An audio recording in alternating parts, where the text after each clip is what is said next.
All right, good morning once again and welcome to the AM show. Let's go into what the papers are reporting today, and you know who. Beautiful MFA Kosiadeti is standing by the smart hall to get us into it. Hi, MFA, how are you doing? Hello, Kojo. How are you as well? Good. You. I love your hair. Thank you. How much is it? Well, okay. So, if you went to Hez Alamode, you get a very affordable one. Where? Hez Alamode. Hez Alamode. Oh, I love the name. Yes, Hez Alamode. Yes, it's Legon Hill. So they do all of this? Absolutely. Different types of it, from high-end to very luxury end. Can I find them on social media? Of course, at Hez Alamode, you will. Hez Alamode. The customer service is mwah.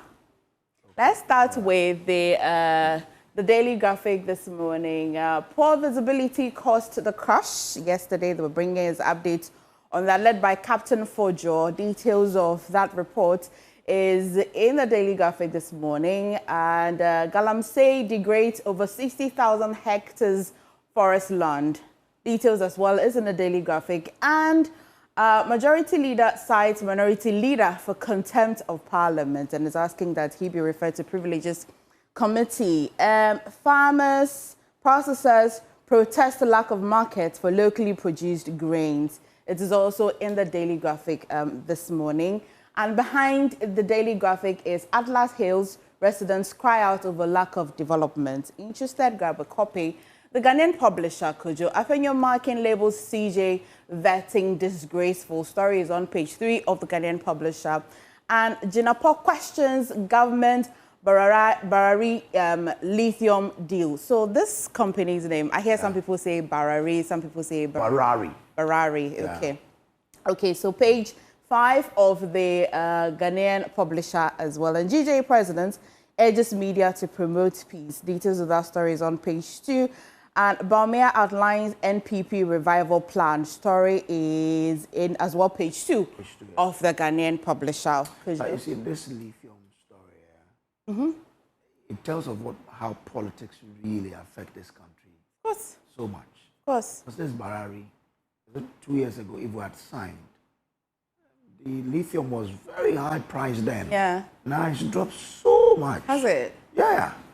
So whatever you're going to get from it will drop as well. Maybe if they ratify, it doesn't mean that they'll start. If they ratify, they are now seeking ratification. Yes, if they do, yes. they can probably wait for. He laid it in Parliament when he was a minister. It wasn't ratified. Yeah. And now it's been brought to Parliament again. Yeah. But I feel that the politics we play about some issues should cease.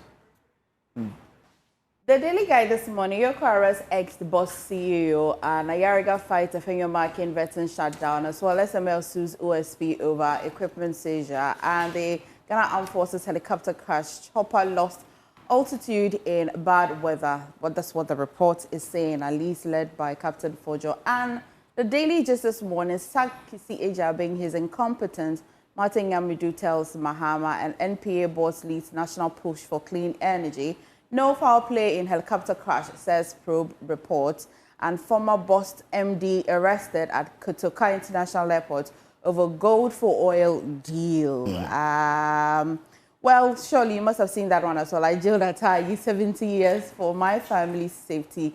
CJ nominee has been saying that the appointment committee. The insight as well, helicopter crash updates has been provided. IEA urges government to scrap tax incentives, review mining royalties as well. And again, the story of the ex-boss CEO arrested at the airport as well is showing up on the insights. Now, the new finder, banks begin scrapping 3% FX withdrawal charges. And I saw fiscal relief top industry request in 2026 budget.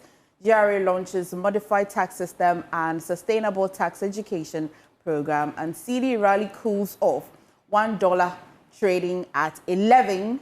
All right, and then this will be the last paper for today, Kojo. That's how we wrap up the headlines. We shall get into the review shortly. Stay with us. Well, the AM show is sponsored by Kenoga Company Limited and also by Syntex Tanks. Now, Ghana, let's talk water tanks. Do you know the secret to real water storage? It's simple. If your tank doesn't have the torches on it, then it's not the correct tank. That's right. The tortoise tank, Syntex tank, is a champion of water tanks. It is strong, durable, and built to handle our Ghanaian weather. Come rain or shine, Syntex tank has got your back. So go outside, check your tank, and if it doesn't have a tortoise on it, it's time to upgrade. Join the Syntex tank family today and enjoy water storage that's tough like a tortoise. Call 0244 335168, 0244 335168 to buy now or find one of our 400 agents across the country. You can also shop online at syntexgh.com. Syntex tank, a strong, a tough. Now, today we have Dr. Kwame Asante, political scientist, University of Ghana, joining us for breakfast. We also have Dr. Manasseh Minta, who's an environmental policy analyst. Dr. Thomas Ojo is associate professor, transport planning, University of Cape Coast, and Dr. Shaibu Bukari, head Department of Labor and Human Resource Studies, School for Development Studies, University of Cape Coast. So, MFA, it's the gathering of the doctors today. Absolutely. The intellectuals are here. For doctors. No Okay. gimmicks. No. Dr. Kwame Asante, I'm grateful to you for joining us here. One of the issues that I would want us to start from quickly has to do with a story that has been coming up since yesterday about the U.S. deportees that landed in Ghana. We understand yesterday officials from the immigration tried to forcibly evict them from their hotel. Now, the question that a lot of people are asking is, why accept to bring people into the country and then you turn around to forcibly evict them from the country? Your thought on it? Good morning, Ogbojo and MFA, as well as my colleagues out there. Of course, I extend greetings to the viewers. It's a difficult thing to understand because if you don't want them, you don't let them come in. And then when they come in, you have no business trying to get them out of certain places and all that. I don't know what went into the thoughts of these things, but I don't think it is right. If you don't want them, don't bring them in. But when you bring them here, then you must safeguard their existence here. That is how I understand it. Okay. Let's bring in lawyer for these deportees to shed some more light on this. So do we have him on the line now? Hello, Chief. So we'll bring in the lawyer for these deportees for us to delve more into it. Lawyer Oliver Barker-Vormawor is lawyer for these deportees. I'm grateful to you, Mr. Vormawor, for agreeing to speak to us. Shed more light. What really happened? Did the authorities communicate their intention before this happened? No, in fact, let me start with the fact that we are in the Supreme Court this morning regarding the agreement that Ghana has reportedly signed with the U.S. allowing the receiving of the deportees. And one other agreement conforms first to our Constitution and also to international law. Our position is that it doesn't. Now, a number of individuals, since the agreement was announced, have been received. Our count is of nearly 60 people have so far been received into the country. These individuals were part of a group of 19 that arrived last Friday and have been in the country since then. About 10 of them were possibly then removed and dropped at the Togo border when they arrived, being Nigerian. Now, this is what is happening. The government of Ghana has signed an agreement with the U.S. whereby U.S. courts have given protection to these individuals against their removal to their countries of origin, based on what the courts have found to be genuine fears around torture and execution in their country. And so U.S. law forbids their return to their country. Ghana then has stepped in as an intermediary where it receives these individuals, brings them into Ghana under the guise that they are ECOWAS citizens, and in any event, they are entitled to 90 days being in Ghana. And then when it brings them into Ghana, forcibly removes them. Previously, they were in military detention. Now they are being kept in a hotel with military guards guarding them at the hotel. For about how many days, they have no change of clothes, no access to female hygiene products or anything. Yesterday, I got a call that the immigration authorities had arrived to remove two of them for purposes of putting them on a flight to Sierra Leone. They were protesting that they had court orders preventing their removal to Sierra Leone because of past persecution which has been proven before the court. The immigration folks would not listen. So I arrived there in the hope of understanding what was going on.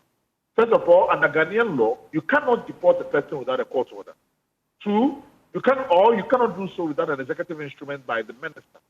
None of that had been in place at the time I arrived. So I asked them for the basis of this.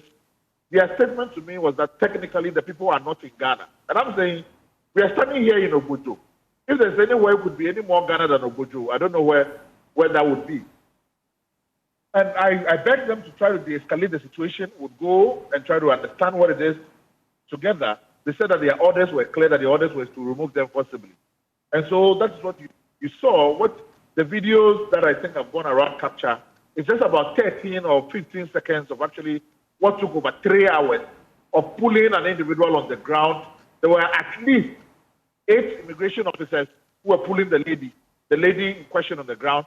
As myself and other lawyers were trying to fetch her in, asthma inhaler, where it's been dragged. And I am confused as to what, Ghana wants to represent. What is our image? What is our commitment to our values and to our human rights? When the foreign minister talked about the fact that we are receiving these deportees under Pan-Africanism and other values that we espouse, when the truth is that we went to do a visa deal, I kind of wonder what is our humanity in all of this. So for me, I was dumbfounded by some of the scenes I saw yesterday. In fact, there was a journalist from the RFI who was there who tried to capture this. He was arrested, his camera seized, compelled to delete videos on this. So it's a really strange circumstance that we're finding ourselves as a country that has decided to make itself a handmaiden of racist and aggressive U.S. immigration politics. And I don't even know what is the value add to us as a republic. But I mean, do we know the responsibility of Ghana in all of this deal? Do we know whether or not the people have to stay in this country for a number of days before they are taken to their home countries?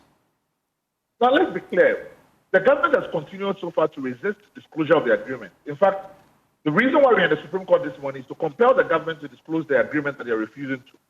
But I can only take the word of what the president and the foreign minister have said. The president said that they went to receive them because they're West African nationals, and in any event, they are entitled to free movement in Ghana. They have been denied they have been given anything but that free movement. Now, if they're West African and under ECOWAS protocol, they're entitled to free movement, why are they still in detention? Why are they being kept in detention for no crime committed in Ghana and not being presented before a court? This is what I don't understand. So it is not even a question about what is the nature of the deal you have with the U.S. Okay. Because the U.S. cannot any agreement with the U.S. cannot override our Constitution. Our Constitution requires that our government respect the rights and dignities of the individual. Our commitments within ECOWAS require that ECOWAS citizens are entitled to at least 90 days within the country. None of that has been respected. Now, if you feel like you are not in a position to provide them safe passage, why do you enter into an agreement? Or that today, Incumbent Ghana is putting visa restriction above the humanity of other Africans. Is that the message we are selling? So I don't understand. I haven't seen the agreement. The government doesn't want to disclose it. They haven't sent it to Parliament for ratification. You have heard the minorities' position on this. You have heard the Foreign Minister say that they are not required under law to send it to Parliament. So there's so much secrecy surrounding what we are doing. And our refusal or inability to work in the light is telling of our refusal to then abide by international law and even our own constitution. I see one young lady being pushed into a bus. Was she being taken to hospital or she was being sent somewhere? They said they were dragging her to try to put her on a flight to Sierra Leone. She was clear, and I have a copy of this. This was presented to the immigration officials. Lengthy court decision showing why this individual cannot be in Sierra Leone. This position was communicated to the Sierra Leonean mission here in Ghana. The immigration officials still insist that they were acting on orders, and that this was in pursuance to orders that they had received, and so they were going to do just that. Even when I was asking for them to speak to the lady, to allow her to walk to the vehicle, they would not listen. So this is what ensued, with them dragging her on the floor and eventually putting her in the van. The message we had after yesterday was that she was not put on the flight, she was being detained, and that this morning she was being put in a flight for Sierra Leone. Wow. So they are still taking her to Sierra Leone despite the court order? That's our understanding, yes. And this journalist whose camera, who was asked to delete videos, is he okay? He and his team, are they okay? I mean, listen, it had to take a negotiation over 30 minutes to try to get the foreign journalist released for being present at the scene and doing their journalistic work. You know, even though they were demanding his passport, they were demanding, he even presented a non-citizen's Ghana card, but they would take nothing else unless those videos were released. Individuals were brutalized, their phones seized and smashed because they were looking to delete some of these videos. And I'm surprised that even some people were able to get some shots of all the incidents that were happening, that some have been, you know. But if you were there, you would be the most disappointed in your country and the belief in this country yearning for justice. What do you intend doing as their lawyer? Listen, so far we're in the Supreme Court this morning. We already, as we have covered in the past, filed a human rights action in respect of others that were brought in and kept in military detention for nearly 3 weeks and denied, access to health care even when they were sick. We have brought these matters before the Supreme Court as well, alleging that the way in which this agreement is being implemented continues to violate our obligations under international human rights law and also under our constitution, that the courts must do something about it. Okay. We are going to again approach the court because we have no alternative but to believe that the court in a circumstance where the executive is not finding its way to the law, that the court will speak with a clear voice. The last time we brought an application demanding that the people be prevented from deportation, they were snuck out in the middle of the night, told to run into Togo, and expelled from Ghana because we wanted to prevent the court order from happening. It's almost like a wild west. Some of the things I am seeing happen in this country, even the worst of our military regimes, I've never seen this happen.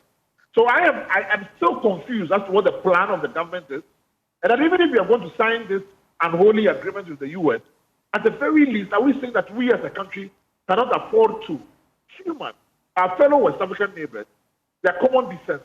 So we are going to do everything as lawyers to continue to approach the court, and we are hoping that at least the courts will listen and open their doors and provide safe havens to this individual. Okay. I'm grateful to you, lawyer Oliver Barker-Vormawor, for joining us this morning and giving us details as to what happened.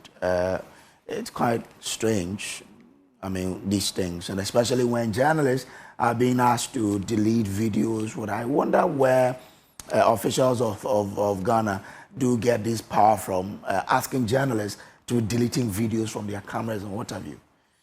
Interesting. Let me come back to you, Dr. Asante finished. So let me bring you in, Dr. Shaibu Akansisa. What do you make of what is happening? We accept the returnees to Ghana, and then we want to forcibly put them on flights to their home countries, despite court order preventing that action from happening. Oh, thank you very much, and good morning to our watchers and listeners. And let me also quickly say good morning to my colleagues on this same platform. Brace, for me, I want us to first and foremost look at the nature of the agreement. I think I heard Lawyer Vormawor insinuating that there wasn't any agreement, or we've not been made to know the nature. So the details have not been made known. Yeah, it's a bit scanty. For me, my understanding has been that Ghana entered into a memorandum of understanding with the U.S. government, and it is hugely grounded in humanitarian principles and Pan-African solidarity. That was my understanding. Sometimes I feel like Ghana as a country now, we are facing a dilemma to accept or not to accept. Now you have accepted on humanitarian grounds and in the spirit of Pan-Africanism. It behoves on Ghana to now behave in a way that the world will not look at us as being hypocritical. Why do you accept them if you know you cannot treat them well? because we have cameras on Ghana. International world, everybody is watching us. So it behoves on us, like I said, I repeat, to behave in a manner that will not be seen as being ungodly, if you like, for want of a better word. Now, you realize that there are about 42 of them, I think. Correct me if I'm wrong. 42. I don't know details about the number, but that's the number we knew were being brought in. Yes, there are about 42 of them. I don't know whether that includes Ghanaians, but I'm interested in the other foreign nationals. They are not Ghanaians. So it is for us, and Ghana is known to be very hospitable, very, very hospitable to outsiders. We've already gained that notoriety, or we've been able to carve that niche for ourselves as a country. We shouldn't do anything that will make us look bad. Maybe we've already started thinking that something has changed. There was a, if you like, there was an exchange, a barter sort of trade between Ghana and the United States. We do not really have any evidence to that effect. Some even think that because the USA made it clear to us that we are no longer going to enjoy that 5-year visa term that they usually give us, we quickly had to, take in this hook, line, and sinker so that that decision will be reversed. And when you look at it critically, you realize that since we accepted to allow in these deportees, that decision has been reversed. So maybe it lends some credence to what people have been saying. But in the area of civil societies and human rights groups threatening, with some of them even taking action against the government by going to court, I think we should also manage that cautiously.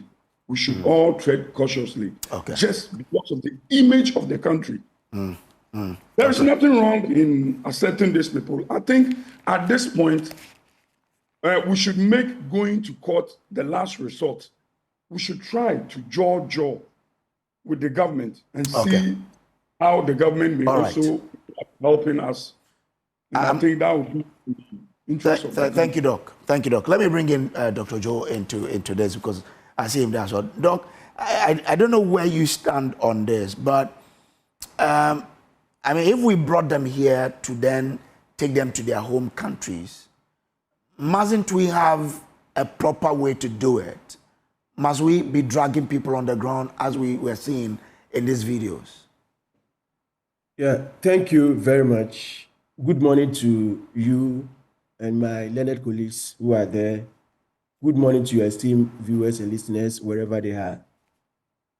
It's really surprising that we agreed to accept these people. We've been taking care of them for some time now. And I'm beginning to ask myself what might have gone wrong to warrant this forceful eviction. What are some of the conditions, possibly as my brother was trying to allude to, that the government entered the United States of America government? Is it that something might have gone wrong? That is what I'm beginning to look at. And true to God, when I saw this footage, it became a source of concern to me that how can we subject fellow Africans to this kind of a treatment? If we are said to take care of them and possibly take them back to their country, we should do that with some dignity. And I want to be emphatic that this act of subjecting some of them to this treatment should be condemned, because it's putting Ghana's name in a very bad state. And the perpetrators are supposed to be condemned and, if possible, dealt with. These are my views about the issue. Thank you very much. Dr. Asante, we'll move on to the helicopter crash, but we accepted to deal with the Gitmo too, and I'm told that we integrated them into the Ghanaian society very beautifully. Why can't we do same for nationals of West African countries who are our neighbors? Is that a difficult thing to do? That's why we are all talking about this. That yes, we are not seized with all the facts about what has really happened, but at least we need to, in the course of doing what we do, we respect rights of people and make sure that we do things appropriately, and make sure also that we maintain our image and name as a member of ECOWAS and that, for that matter, Africa. So there's a lot at stake here. And I will urge the government to take it slowly and then do as required of the country so as to protect the image of the country. It is critical. Even you accepting the people in here, there are pluses that you are enjoying. So we'll urge the government not to do anything to dent that image. It's if you look at the basis for having African OAU and all those things, is to make sure that we see ourselves as one people, a people with one destiny, and a people who are together. On the basis of this, people have built partnership, friendship all over. So we must guide our steps carefully. Sometimes some of the actions you take, it can be lawful, but approach can also bring in a whole lot of things that could create all manner of problems. So we urge the government to watch its steps very carefully. All right. I mean, the visuals I'm seeing, some of them are quite troubling. Someone being dragged on the floor and into a bus. That's untidy. That's inhumane, and something that must not be happening in the beautiful Ghana we all cherish. Well, let's move on to the helicopter crash, because the committee tasked to investigate the cause of the tragic military helicopter crash on August 5th, 2025, has revealed that the aircraft was airworthy, but the accident was caused by poor weather conditions, including a downdraft. A downdraft is a column of air that sinks rapidly toward the ground, often caused by precipitation or cooling from a shower or thunderstorm. So this is where we are. We understand that the chopper was, airworthy, but we're also being told that it lacked some safety features. Dr. Asante, let me come to you. Let me start with you. I mean, does this meet your expectation when this committee was first inaugurated?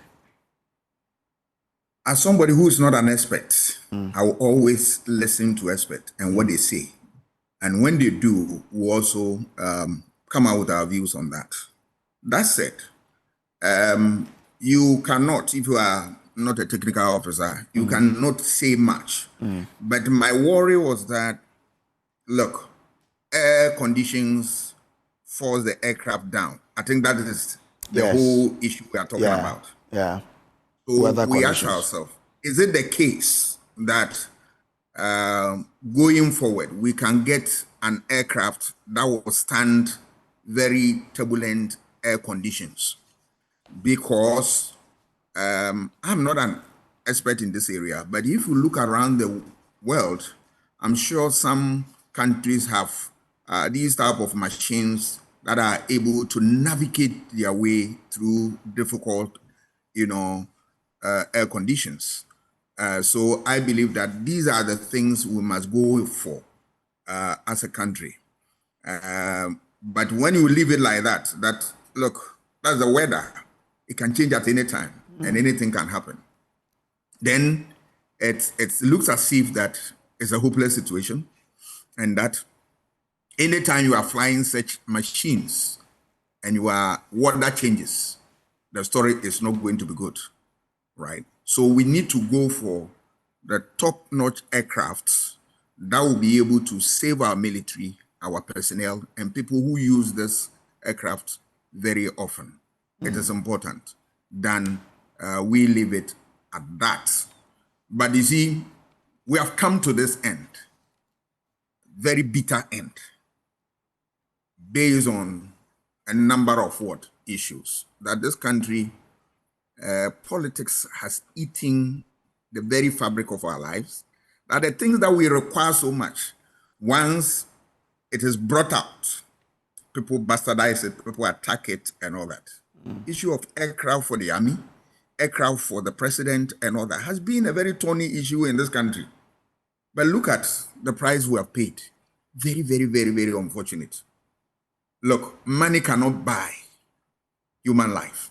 So in all the things we do, my submission is that we must think about the people. You see, the basis of every democracy is the people, the demos. So if the people's interest is to protect their lives and their property, then of course, we must invest in this and then do away with unnecessary politics that doesn't bring anything to us. I want to submit that we must begin to retool the army.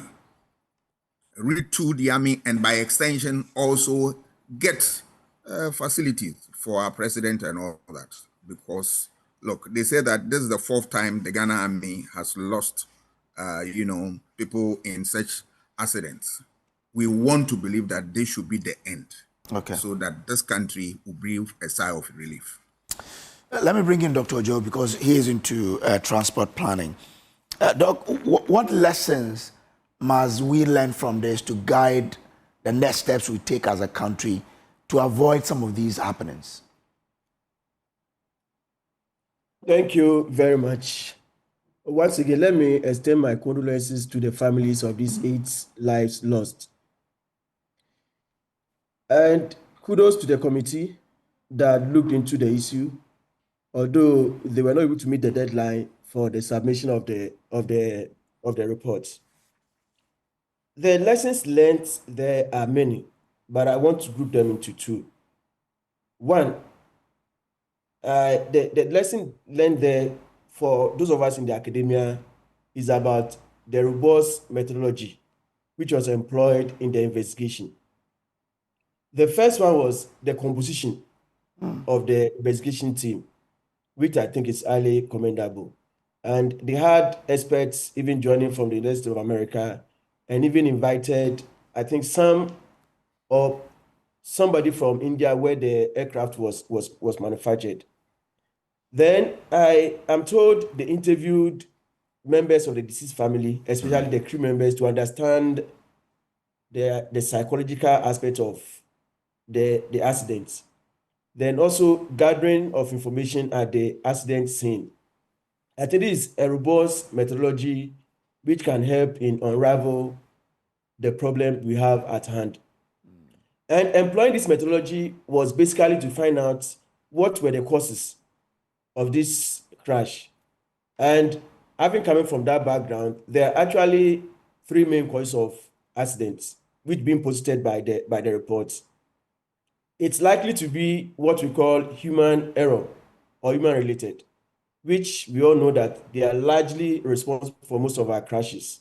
Then we have called the machine or the vehicle. Then lastly, we have the environment. And the reports indicated about 10 findings. These findings, when you now group them, they are likely to fall under these 3 categories I made mention of. The first one, which I think I saw or I heard from the report, is with respect to the crew members having 24-hour rest before embarking on the journey. And having listened to the captain, these crew members had flown the same flight at the same helicopter 3 times before the incident. However, they rested 24 hours before embarking on this very journey. I would ask that what is the quality of the rest they had? It's been posted that they rested for 24 hours, but what's the quality of the rest they had? That is one. Then it made us to understand that bad weather delayed departure by more than 1 hour. Then there was no weather information available to the pilots along the route. Yes. Which is quite interesting, which I will talk about later. Then you look at the age of the machine, which is about 10 years, although it's been said to be serviceable, and aircraft or helicopters are made in such a way that it's not about how old they are, but the amount of use they've been subjected to. So we understand it was still in good condition. Another crash that I want to talk about is the report made us to understand that it lacked avionic safety equipment. And it says, quote, the aircraft did not have key safety systems such as the helicopter terrain awareness and warning system, advanced terrain mapping navigation, and automatic flight control systems. Yeah, and that is what we call avionic safety equipment. So one will wonder that if this helicopter had this equipment, could he have averted the incidents? I heard captain saying that possibly it might not have prevented the occurrence, but that leaves for further discussion. Then further, we are made to understand that visibility deteriorated when they were mid-flight, and they were about 6.5 miles to Obuasi when the incidents occurred. The emergency response was also said to be timely. Yeah. Which was part of the findings. And another thing they made us to understand is that there was no flight monitoring. That is no automatic surveillance, which is quite troubling for a country like Ghana. Okay. And I asked myself, we have a helipad in Obuasi. We have an airport in Kumasi. Couldn't we have linked up with them? I leave that to the aviation expert to interrogate further. Okay. All right. My concern is because it's being said that the crash was as a result of bad weather. That means they ruled out any human error. Yes, that's what the report was saying. Yeah, the crew were competent. But that makes us to understand that we don't have control over the weather. However, as my brother was trying to say, it's about time this government invested in the aviation industry. I was very happy somewhere, is it not early this year or somewhere, whereby the government of the day said they were going to convert the whole airport into an aviation college. This is a time that the government should invest in the aviation industry, procure better helicopters, better aircraft. As my brother Asante said, it's about time the government invested heavily to avert some of this occurrence. I believe, as I've said, if this helicopter had certain avionic safety equipment, if possibly we had routed Kumasi airport and possibly can think of improving the available infrastructure at the Obuasi helipad, it can aid navigation around that enclave. Okay. Most of the investment being made in Ghana are centered in the Accra or Kotoka International Airport. Similar investment will be made across all airports that we have in Ghana. Thank you very much. Thank you very much. Well, Kojo, let's bring in Dr. Shaibu. Dr. Shaibu, good morning. MFI here. So if you listen to the reports and commentaries as well from experts, many have said that it is an accident. Let's accept it that it's an accident. Mourn, grieve, and do better. But following the commentary from all of these experts, would you say that this accident could have been prevented? Or you will go with the theory that accidents will happen no matter how sophisticated that helicopter or that aircraft was? Well, thank you once again, Emefa. For me, it's not a straightforward question that will maybe demand a straightforward answer. So I will stay in the middle. But like you said, the theory has said that it wasn't caused by, it was caused by the loss of altitude. They are experts. I've never had any stint with matters of this nature. But I know that the investigative board, the number of people, the caliber of people who were put together to investigate this issue, I tip my hat off for them. They've done a yeoman's job.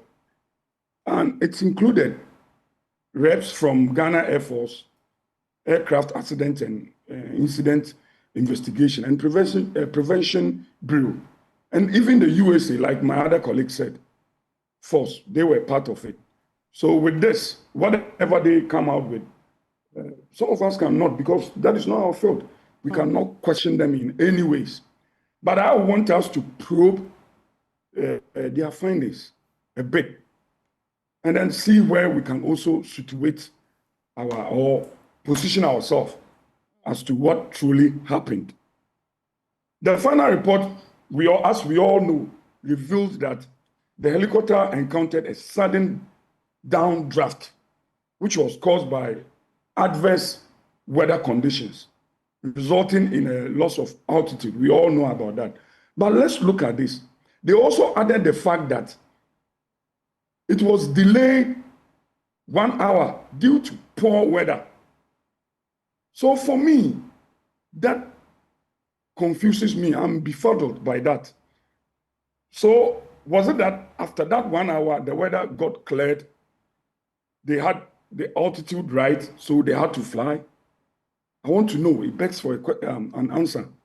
I want to know, what was the nature of the weather after that 1 hour? Was it that clear for them to set off? We need to know. Because I still have that. I'm a doubting Thomas in that regard. I still believe that because of what they were going to do, they wanted to get in there on time just to contribute to, or to ensure that the program went on smoothly.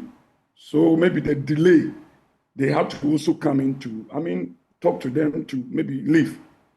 Based on their experiences, they thought that maybe we can do it, so let's go. Again, the report exonerated, or it exonerates the pilots. Right. And they even support that, they even support that with facts that they've had, they've been trained. I think one of them, the captain himself, had about 15 years of experience. So that was what the report said. But 15 years, I have my own issues with that. I still think that there is the need to probe it further. Who would you request to probe further? The people that probed it were quite constituted, and I see that one of the panel have actually been commending those who were in that, shall I call it the task force, that probed the accident. Who else would you recommend? Do you recommend outside investigative body? Who should you think? Well, they brought in U.S. reps from the U.S. Air Force. Yeah. So for me, I think we should take it a notch higher. We shouldn't let it be at this level. We should do something about it again by way of, interrogating the issues further. Okay. Yeah, that's how I feel, because the total exoneration of this pilot is raising some concern to me, because I don't know why I'm looking at it in a very radical way. I think they did not do their work well. They were a bit negligent. Forgive me, we don't say bad things about the dead. As a Muslim, I'm not even supposed to do that. But for me, I want us, in our going forward, such a thing should never be repeated. looking at how we all fought as a country. Okay. Now, let's quickly look at the recommendations. Fantastic recommendations that I think we should pay attention to. And one, they said we should look at Air Force fleet. We should invest more in that. I don't know. In looking at that, MFA, I want us as a country to begin to think of depoliticizing some of these issues. Like Dr. Ansa said, we need to depoliticize that because this is our life. There is nothing we can do about it. We shouldn't be doing politics with it. We should also be thinking of acquiring advanced navigation systems. And I think that is something we should be looking at doing.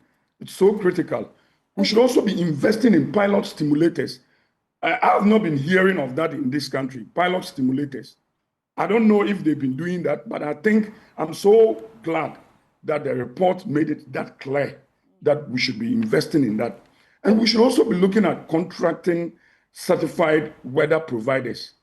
So critical. I think if they had this very flight helicopter that have been Z9, if they had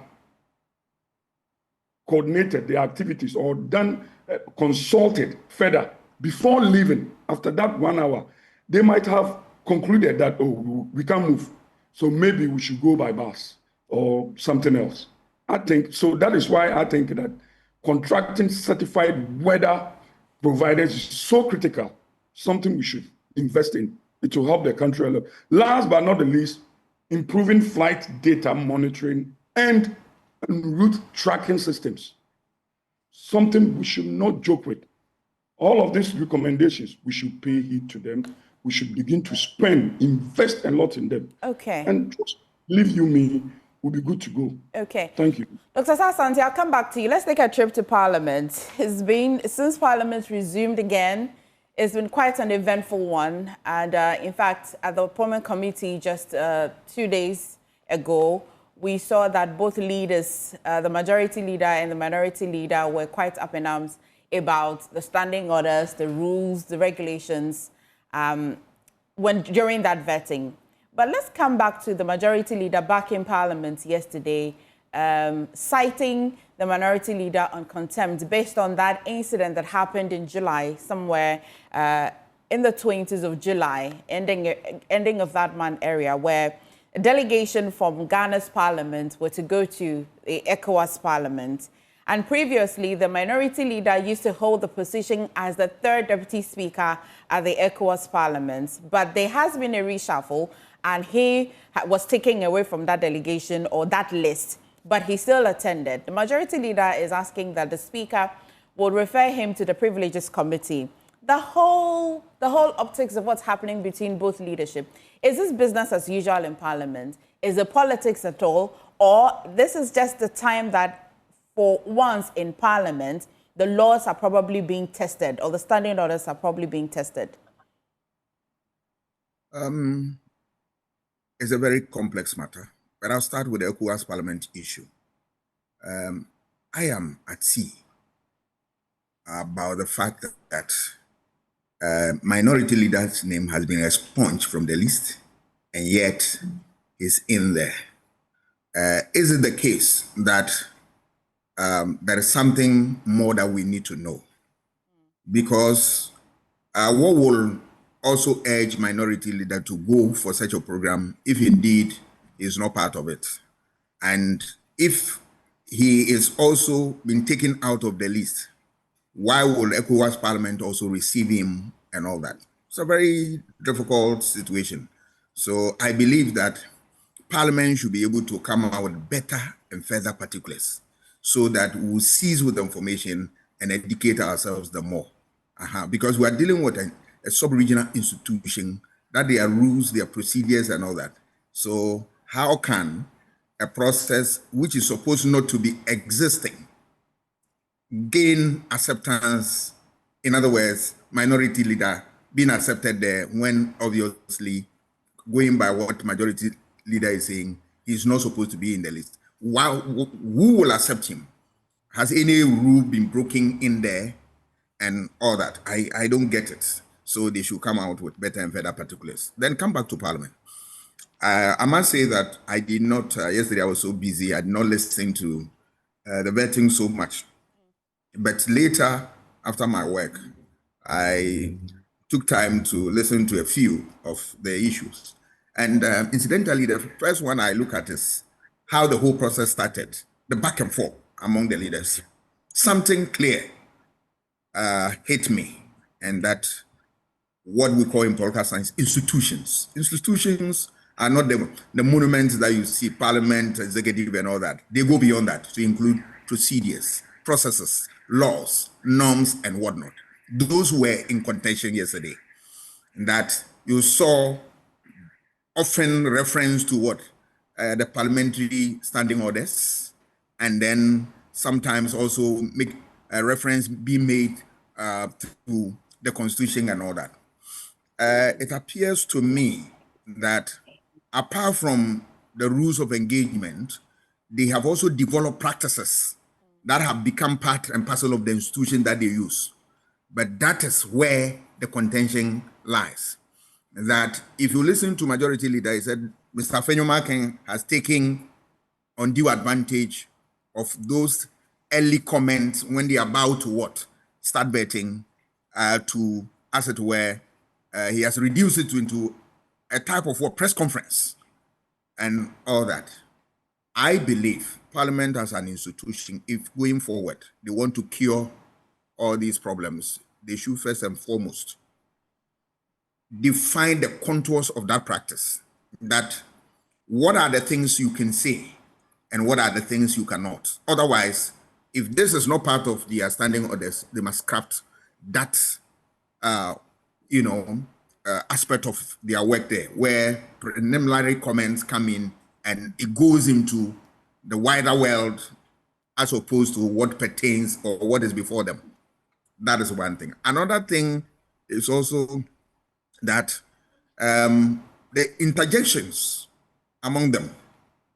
I, as an ordinary person, but also a student of politics, believe that, yes, they should allow each individual to flow to the end. Then you can rebut with your observation and all that. But of course, the majority leader will also cite some of what the provisions in their standing orders, which says that gives him the opportunity to also what interject and also correct things. So all in all, I believe that the institutions that are being used to govern the behavior and the practice of parliamentary processes are now in question. The ones that will not give us some of these unwanted, spectacle, the parliament should be in a position to right those wrongs. After all, parliament is a master of its own business or its own game. So if there are certain processes, procedures, norms, or in effect institutions that undermine its work and also lead to the fact that every now and then the speaker will come in and apologize. Yes, we can take apology 1, 2, but when it becomes consistent, then it's deliberate, then parliament loses its shine. I am happy with the position of the speaker that he's now going, he will come at them, not with a gavel, but with a hammer, that he will set the record straight and all that. I think they should be able to watch these things and then right the wrongs. But the other aspect of it, I can understand the politics of it, that if you get any platform, you score the point that you want to score. But in doing that, they should make it in such a way that we will not be in a position where that thing will become nuisance or unbearable for us. Right. Because they are doing our business and we expect them to exercise the highest level of tolerance for each other's rule, not oblivious of the fact that there are rules of engagement. Ogbojo, bring it up. I think we now have to wrap with your expectations of the budget, which is to be presented to Parliament tomorrow. So let me start with you, Dr. Ojo, because I think Doc has had his bite on... He can add that. He's yet to have his bite. Oh, Dr. Ojo is here too. Oh, then please. Of course. Yeah. We can proceed with your expectations for the budget tomorrow, because that's still in Parliament, but you can as well touch on what's been happening in Parliament, especially between the two leadership as well. Thank you very much. And I think with the issue of the minority leader attending the ECOWAS conference in Parliament is something that we have to look at critically. I remember his name was expunged from the list of delegates because the majority made us to understand that they wanted to have the 30% female representation.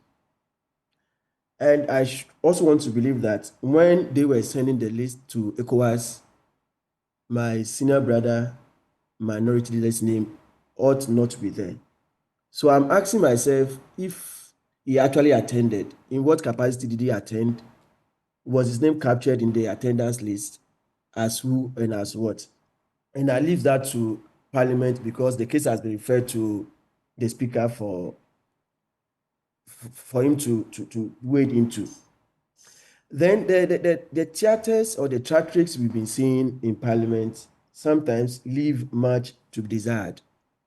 But those who are into parliamentary affairs would tell one that it's actually part of what happens in Parliament. Everybody, when given a platform, will want to do one or two things. But as my brother Answer noted, sometimes we the public, when we watch, we seem not to understand what is happening. And I think that may erode the kind of confidence that some of us have in the legislative arm. Then back to the issue of the budget, which will be read tomorrow. On a serious note, I think the country is bouncing back to its feet, and I have a number of expectations which will actually change the fortunes of the economy around. And some of the first expectation I think I'm having is that what is the quantum of money that will be allocated to the big push agenda, which covers about 32 projects all across the country. Then I will be interested in knowing how the digital job initiative is going to be like, then agriculture for job program, then how the government is going to look at the 24-hour economy. And these things that I made mention of featured prominently in the manifesto of the current government. So I want to see how that will translate into the budget. And I believe when this is being done, Ghana will be a better place. Thank you very much. Okay. Dr. Shaibu, give us your expectation of the budget and also to have a bite on, of course, on the minority leaders. Yeah. Oh, okay. Thank you very much once again. On the July 22, 2025, this very ECOWAS delegation, the team was reconstituted. We all watched the processes on TV. I quite remember it was so interesting watching them doing their own thing. And I think Alex Afenyomark and Honorable was replaced with Honorable Patricia Piaget, if I'm not mistaken. You're correct. And then Honorable Kweku Rickett was made the leader of that group. And I thought that was it. And they've been doing this since. So this is not the first time we've seen this. It was so surprising. I was taken aback when I heard that they got to, on 25th September, they got to Nigeria, Port Harcourt, for them to be told that they will not be sworn in because Alex Afenyomark and Honorable is also there. So they are a bit confused. So they should go back for Ghana to settle this issue before. You see, all of this, they go to impugn or affect in a way negatively our image as a country. We need to be very careful with that. Whatever you do that will affect the image of the country, you need to think twice about it before you do it. And I will call on Honorable Afenyomark to quickly sit up with this, the leadership of Parliament to sort this out. so that we wouldn't see this repeated. It's not a good thing at all for the image of the country. And then the budget. The budget, summarily, let me also add my voice to what my other colleague, Dr. Thomas Ojo, just said. People are expecting a lot from this very budget. Now it's like we are waiting for a takeoff because this is the first year and first budget. There wasn't that much spending. So this time around, we're going to see maybe more of the spending so that jobs, there will be some generation of jobs, creation of jobs for people to get some things to do. My expectation is that roads that the past government kept mentioning, giving them all sort of nomenclatures or names that they never got done. My prayer is that this time around, when we hear of them in this very budget, they should be actualized. We should see them. Again, I don't know if Ghanaians, the expectation is also that tax handles that may be introduced this time around, they will not be too much on us because Ghanaians, we've gone through a lot. So I know it's not going to be hunky-dory for all of us. There could be some tax handles, introduction of new tax handles. I think they should take it calmly with us so that we'll be able to also make ends meet. And then